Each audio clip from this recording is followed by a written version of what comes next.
More? Yeah. All right. Thank you, Mr. Speaker, for this opportunity to speak on this. It would be a dereliction of duty and a breach of the promise that I made to the people of South St. James if I did not speak on a bill of this magnitude. Yeah. One which the Prime Minister himself described as amongst the most consequential pieces of legislation to come before the country in recent times. So for me, this is not abstract. If I remained silent, I would dishonor the 9 lives lost in South St. James during Hurricane Melissa. The homes destroyed, the businesses disrupted, the livelihoods affected, and the children who are still traumatized, still without normalcy, still waiting for life to stabilize. So today, I do not come with theory. We have heard the data from the government ministers. We have heard the estimates. We have heard the scale of the damage as they see it from drones or from their living rooms. But today, I speak from what those numbers do not show. I speak from lived experience, from communities that are still recovering, still rebuilding, still waiting, and still nowhere near that resurgence and resilience that the government is advancing in their newest slogan. In South St. James, that reality is not abstract. It is in Springmount, where the main access road remains a daily challenge for residents trying to get into Montego Bay. It is along the Hampton to Gutters corridor, where people must navigate sections of a narrow 1-lane road with a precipice bordering it, unsafe and unforgiving. If you slip, you slide.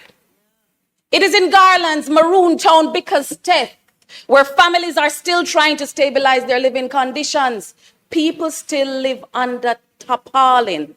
And I'm not saying they're living under a structure covered by tarpaulin no more. No more. No more. It is in Niagara, Cambridge, and Stonehenge, where residents are still struggling with housing repairs, basic infrastructure, and in many cases are still not captured by the government's assistance database. No roof for them under roof. And it is in communities like Roehampton, Johnson Common, Johnson, where the question is not policy, but when help will finally reach. But let me say clearly, I support the need for faster reconstruction. I support coordination. I support removing unnecessary delays. And I say that as a member of parliament who, within weeks of Hurricane Melissa, was approached by an international donor agency, prepared to assist South St. James in a meaningful way. They wanted to build 25 homes at their own expense. They proposed water sourcing solutions and electricity build-out support for affected communities. I took that proposal through the system, engaging permanent secretaries, ministers, heads of ODPEM. I even enlisted the help of the leader of the opposition to try to get it to move. Months later, that approval has not been granted. 25 residents who could be in homes are held back because of one signature. But supporting, you have a voice. You have a voice. Okay, I've never heard your voice. But supporting speed. But supporting speed does not mean accepting the diagnosis without question. Because we are being told that procurement is the problem. that procurement is what is holding back recovery. From where I stand, that is a challenge, but not the biggest challenge we are experiencing in the gap between disaster and relief. When the government wanted Starlink devices, they came into the country quickly, no procurement issue there. There was urgency, there was movement, there was delivery. I got one in a hurricane-ravaged constituency. I gave it to a community. And today, those same devices are the subject of review by the Auditor General, with questions being raised about documentation and proper accounting. So procurement did not slow that down. What was missing was accountability.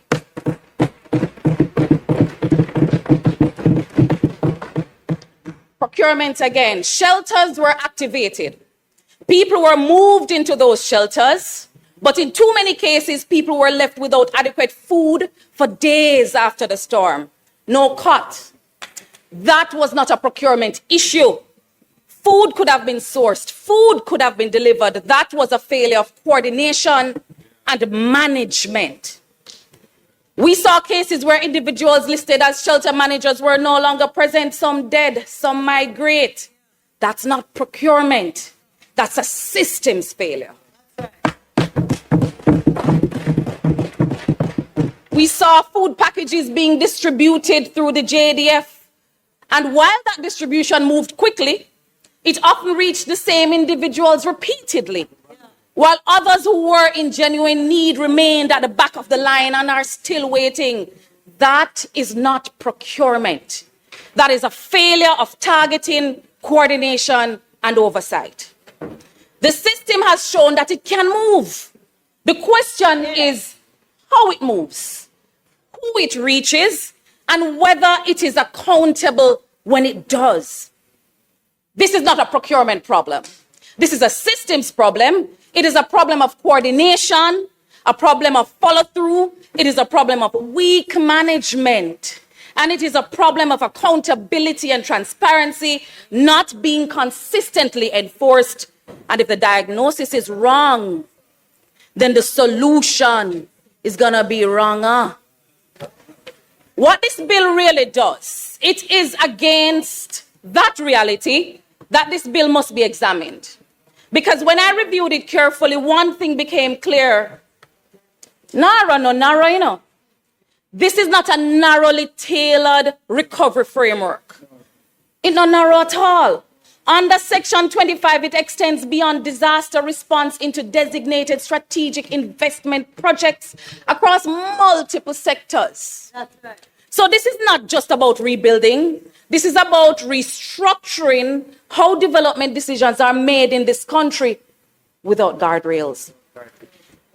And when we look at how that structure is designed, three concerns arise. First, under Section 22, 3, and 4, the authority can issue directives and the minister can override decisions of approving entities. What can go so? What can go so? That is not coordination. That is the replacement of independent decision making. Secondly, under Section 3 and the schedule, there is no independent governing board. Under Section 5, the CEO is appointed by the Prime Minister. Under Section 13, the minister can give binding directions.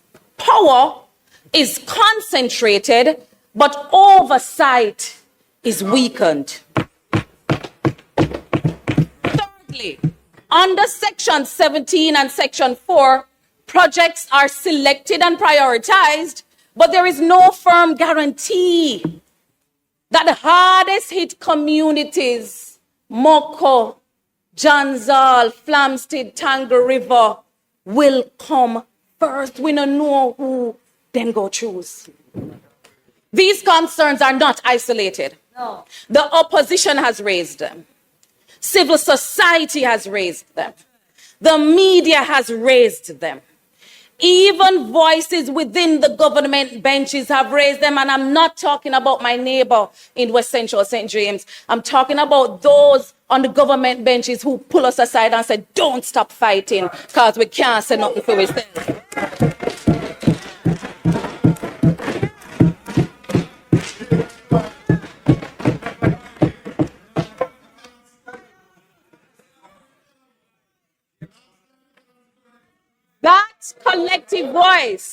is not saying stop.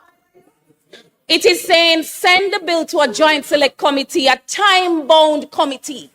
So the opposition is not saying delay it, time-bound. We can get things done. One that works quickly, but ensures the bill is properly tested and strengthened. And we're here. The opposition is ready to do the work, ready to sit the long hours. We're doing it tonight, ready to move with urgency, but also insisting that we must move responsibly. This authority will manage billions of dollars, trillions even. Trillions of dollars is not abstract. They represent real resources that the Jamaican people will ultimately have to pay back. They shape national priorities. They determine what gets done and what must wait. So the issue is not just speed, it is how decisions are made, it is how resources are directed, and it is whether the system ensures fairness.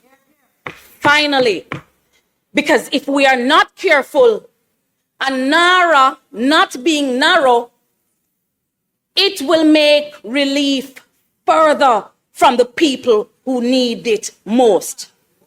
The responsibility before us is not just to act, although we can act, but to act wisely, to ensure that the system we create serves the people who need it most, not our friends, to ensure that public resources are managed with discipline, fairness, accountability, not buzzwords, words the government ought to get comfortable with.